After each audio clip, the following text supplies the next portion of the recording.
Estás escuchando el estudio del libro de Marcos por el doctor en teología Robert Simmons. Hola, vamos a continuar hoy nuestro estudio del Evangelio según Marcos. En el capítulo 13, Jesús responde a algunas preguntas de sus discípulos acerca del futuro. Marcos 13, 1-4 dice, saliendo Jesús del templo, le dijo a sus discípulos, Maestro, mira qué piedras y qué edificios. Jesús respondiendo le dijo, ¿ves estos grandes edificios? No quedará piedra sobre piedra que no sea derribada. Y se sentó en el monte de los olivos frente al templo. Pedro y Jacobo, Juan y Andrés le preguntaron aparte, dinos, ¿cuándo serán estas cosas? ¿Y qué señal habrá cuando todas las cosas se hayan de cumplirse? Los capítulos anteriores narraban varios intercambios entre Jesús y los líderes religiosos del pueblo, en los cuales Jesús demostró su gran sabiduría, dejándoles sin respuesta. Este intercambio es entre Jesús y sus seguidores, quienes quieren saber más detalles acerca de la destrucción del templo que Jesús acaba de predecir, y también acerca de cómo saber cuándo todas las cosas van a cumplirse. En los siguientes versículos es importante distinguir entre estas dos preguntas, si Jesús está explicando acerca de la destrucción del templo o si está explicando las señales del cumplimiento de todas las cosas, o sea, el fin de este mundo.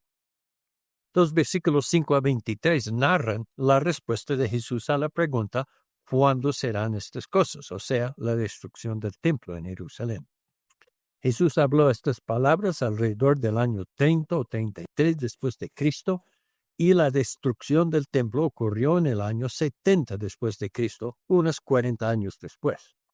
5 veces Jesús usa la palabra mirad en esta sección. Con esta palabra está advirtiendo a sus seguidores a estar atentos y alertos para poder entender cómo reaccionar frente a los sucesos futuros.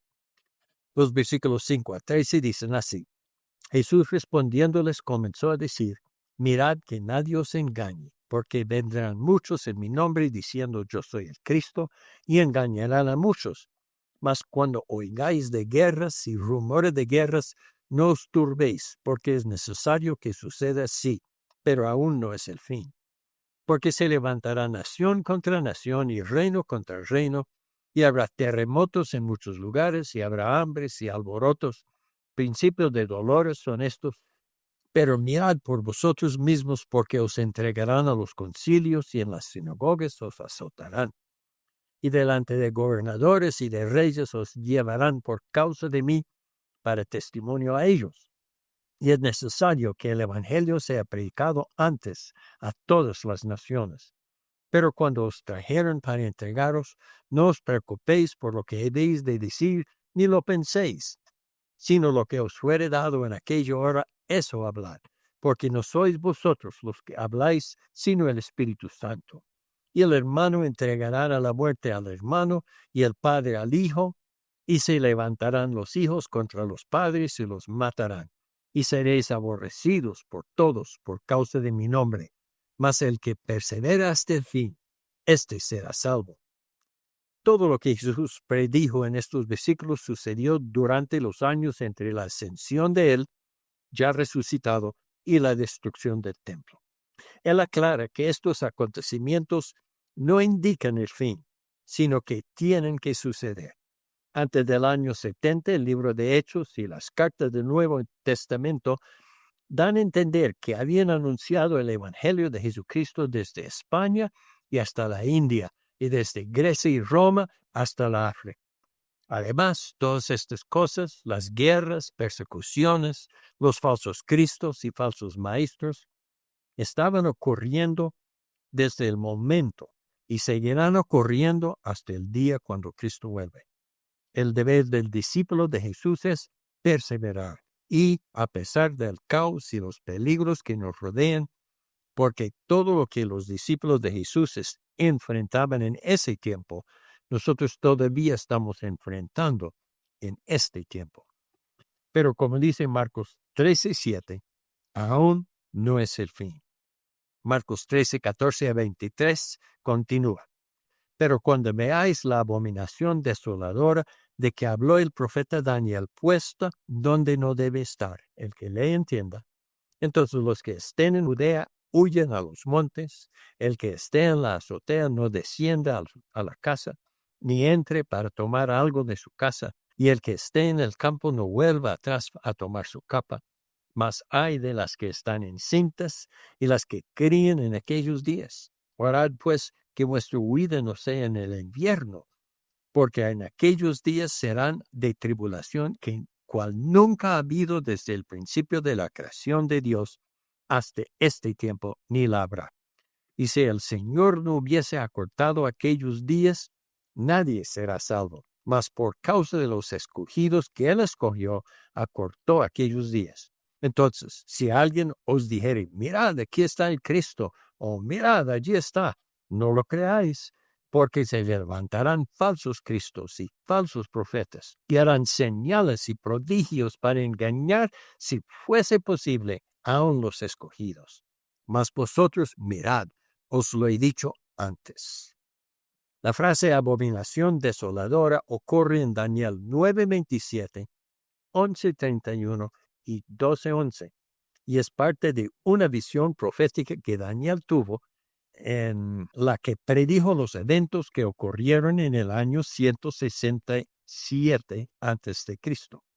Un rey de Siria profanó el templo en Jerusalén y ese acto desató una guerra en la cual los judíos ganaron independencia de los sirios por unos pocos años. Aquí en Marcos 13:4 o 13:14, Jesús está prediciendo que después de su resurrección algo semejante ocurrirá. De hecho, en el año 67 después de Cristo, el general romano Vespasiano profanó el templo, desatando la guerra que terminó con los romanos destruyendo a Jerusalén y el templo. Con estas palabras, Jesús está advirtiendo a sus seguidores huir de Jerusalén cuando vean la profanación del templo. Ellos entendieron estas palabras así, porque tan pronto Vespasiano profanó el templo, los cristianos que había en Jerusalén en esa época huyeron de la ciudad, la mayoría a una ciudad que se llama Pela, en la provincia de Perea. Marcos 13:24 continúa. Pero en aquellos días después de aquella tribulación, o sea que la destrucción del templo, el sol se oscurecerá y la luna no dará su resplandor, y las estrellas caerán del cielo, y las potencias que están en los cielos serán conmovidas.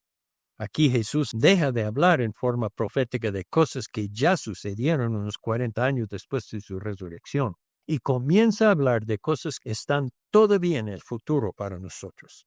Las señales en el sol, la luna y las estrellas que él menciona están predichas en Isaías 13:10, 24:20, Jeremías 4:28, Ezequiel 32:7, Joel 2:31, Amos 8:9 y otros lugares en el Antiguo Testamento. Todos sus seguidores hubieran entendido que ahora está hablando de las últimas cosas antes del fin de este mundo.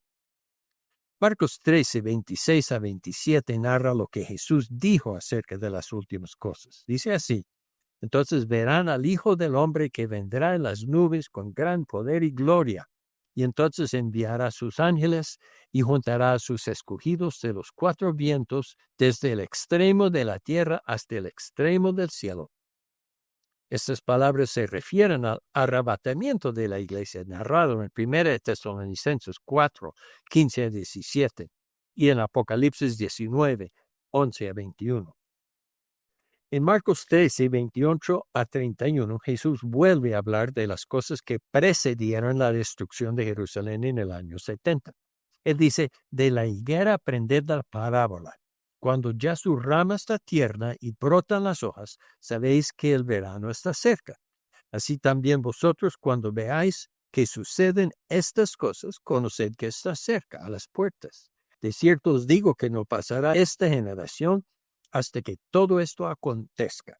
El cielo y la tierra pasarán, pero mis palabras no pasarán. La frase estas cosas se refiere atrás al versículo 4, cuando los discípulos preguntaron ¿cuándo sucederán estas cosas? O sea, la destrucción del templo. Jesús está diciendo a ellos y a nosotros que desde el día en que el templo de Jerusalén fue destruido en el año 70 hasta la segunda venida de Jesucristo, su venida está a la puerta y puede suceder en cualquier momento. Las guerras, las persecuciones, las religiones falsas y los cristos falsos vendrán y pasarán, juntamente con la predicación del Evangelio en todas las naciones. Pero debemos estar preparados para la venida de Jesús, perseverando fieles hasta ese momento. Los últimos versículos del capítulo 13 enfatizan esta enseñanza.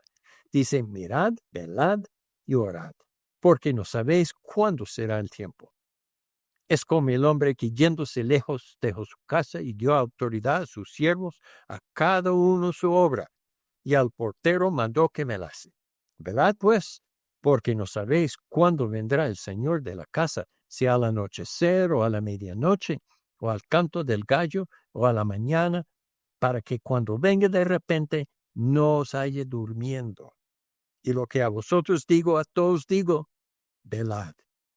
En resumen, nuestro deber como seguidores del Señor Jesucristo, mientras esperamos su venida, es mirad, o sea, estar atento a lo que está sucediendo en el mundo. Velad, o sea, estar alerta al significado de los eventos que observamos. Orad, o sea, ser fiel en oración por la iglesia, que permanezcamos fieles, perseverando en la fe y en el amor. Y finalmente dice, y a cada uno su obra.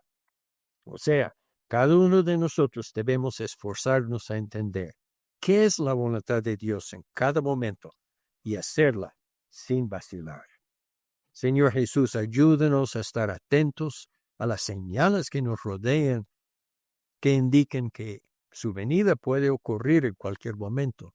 Ayúdanos a entender cómo debemos portarnos, a entender cuál es tu voluntad para cada uno de nosotros y hacerla. Lo pedimos en tu nombre. Amén.